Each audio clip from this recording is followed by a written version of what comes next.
ساتھ اس کو پارلیمنٹ کا حصہ بنانے کے لیے کیا مفاہمت کی جا رہی ہے؟ ECL سے نام نکالے گئے ہیں، آپ کس سمجھتے ہیں یہ ایک اسٹیپ ہے؟ ECL سے انہوں نے 4 نام نکالے، عدالتوں نے 200 نام نکال دیے. یہ نہ بھی نکالتے نام جو ہیں ان کا بنیادی حق تھا نکالا جانا، تو یہ کوئی معنی نہیں رکھتا ہے اور یہ کوئی مفاہمت کی کوئی عکاسی نہیں کرتا ہے. مفاہمت کرنی ہے تو سب سے پہلے تمام سیاسی قیدیوں کو بشمول خان صاحب کو چھوڑیں، پھر ہمیں مینڈیٹ کی چوری پہ اور بتائیں بیٹھ جاتے ہیں. 9 مئی والے جو ملزمان ہیں ان کی ساتھ رعایت تو بڑھتی جا رہی ہے، وہ کوشش تو کریں. آصف علی زرداری صاحب نے بھی کہا کہ ہمیں مل کے بیٹھنا ہوگا. بیان بازی کی حد تک محدود ہے، عملہ کچھ نہیں ہے. تو PTI کیا چاہتی ہے کہ مفاہمت کے لیے کس طرح کے اقدامات؟ مفاہمت یہ جب سے ان کی حکومت آئی ہے تو یہ مفاہمت کس منہ سے بات کر رہے ہیں؟ ابھی پرسوں تو یہ انہوں نے دوبارہ مینڈیٹ چوری کیا اور انتہائی بھولے انداز میں یہ ادھر ڈاکے ڈالتے جائیں ادھر مفاہمت کی بات. آپ سمجھتے 1 پوائنٹ ایجنڈا ہے کہ عمران خان صاحب کی رہائی تک مفاہمت نہیں ہوگی؟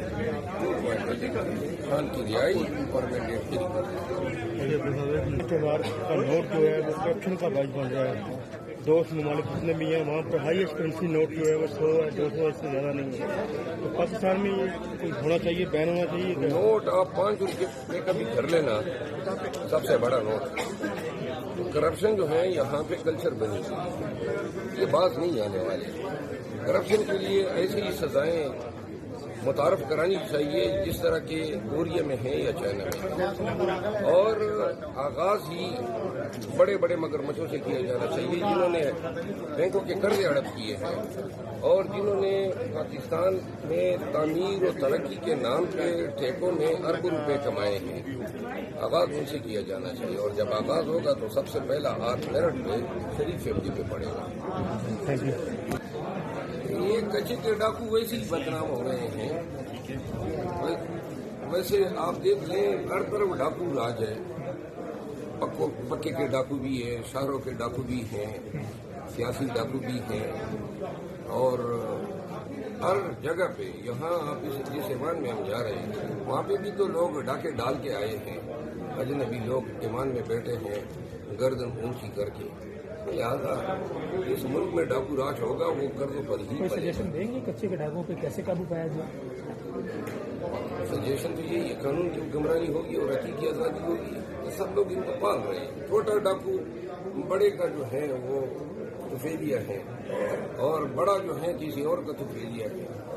اور یہ آپ اس سے اندازہ لگائیں نا کراچی میں شہر میں کرائم جو ہے اسٹریٹ کی وارداتیں بہت زیادہ ہیں اور انہوں نے کیا کیا کہ کراچی کے عوام کا مینڈیٹ، پڑھے لکھے عوام کا مینڈیٹ جو تھا 17 ہماری نیشنل اسمبلی کی سیٹیں ہم سے لے کے MP کو دے دی.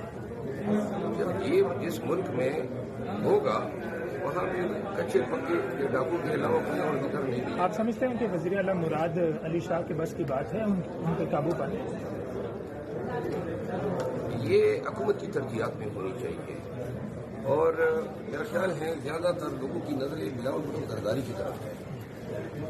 وزیر اعلیٰ جو ہیں وہ تو وہی کرے گا جو چیئرمین بلاول ان کو کہیں گے اور بلاول کو سنجیدگی سے اس کا نوٹس لینا چاہیے کیونکہ اب عوام کا صبر جو ہے وہ جواب دے چکا ہے. میں ابھی کل ہی کراچی سے آیا ہوں. جگہ جگہ جو ہے جھنڈے اور بینر اور چاکنگ ہوئی ہے. جینا دوبارہ ہے. شام کے بعد کراچی جسے روشنیوں کا شہر کہا جاتا تھا تو نکل ہی نہیں سکتا ہے.